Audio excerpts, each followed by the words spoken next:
Igan, mahigit 30 diver ang magsasalitan sa pagsisid sa Taal Lake para hanapin ang mga labi ng mga nawawalang sabongero na itinapon umano roon.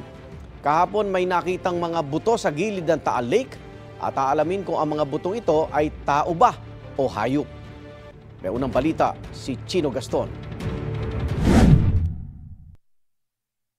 Sa gilid ng Taal Lake sa bandang Laurel, Batangas, may na-recover ang mga otoridad na sako ng mga buto o skeletal remains.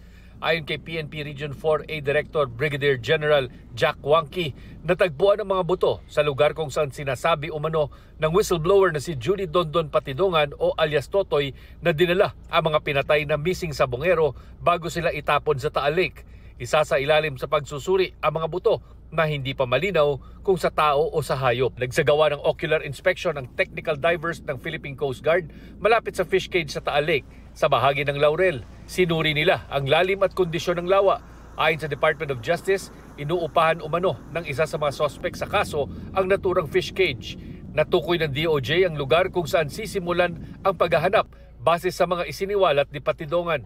Nagkaroon ng surface search sa lugar ang mga diver pero wala pang nakitang indikasyon kung naroon nga ang hinahanap ng mga labi. Right now, nag-start na tayo ng initial survey. The operations already started and nag-ocular lang tayo and ina-assess natin yung other equipments that we'll be using. This is a lake, no? So characteristic niya lalo na pagka maalon and nakikita niyo naman murky, no? So same yun sa bottom. As you go deep, medyo lumalabo, maburak din yung lugar. Mahigit 30 diver ang magsasalitan sa pagsisid sa lalim na 30 hanggang 50 meters at posibleng gumamit pa ng specialized diving equipment at gas mixtures para sa kanilang kaligtasan. Posibleng gamitin din ng sariling remotely operated vehicle ng PCG sa paghahanap kung kinakailangan. Humingi na rin ng tulong ang DOJ sa Philippine Air Force para madala oras na aprubahan ng Japanese government ang mga hinihiram na ROV. Kung gaano katagal gagawin ang paghahanap, sabi ng DOJ, well, until we have a good picture, we will not stop. Kasi pag kailangan ituloy talaga kailangan tapusin yung trabaho. We're here to make sure that there are no human remains or if ever there are, to find them. So until masasabi natin na talagang wala, or talagang meron, hindi tayo titigil. May mga nagsasabi po na meron pa po tayong maabutan. Importante raw na mahanap ang labi ng mga nawawalang sabongero pero pwede pa rin naman daw umusad ang mga kasong murder laban sa mga suspect sa pamamagitan ng ibang ebidensya. But this will definitely shift the attention now to a murder case if ever bodies are found and remains are found. So we do hope to see remains that will match the DNA of those missing cockfight enthusiasts. However, even if we do not find the bodies, what we have to prove is the fact of death. No? That is what is important in a murder case. Isa sa mga naghahanap ng hustisya, si Carla, di niya tunay na pangalan.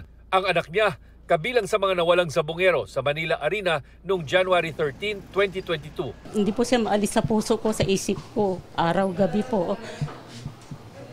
Hindi po basta po kasi parang malaking dagok sa aming pamilya po, lalo na sa isang ina.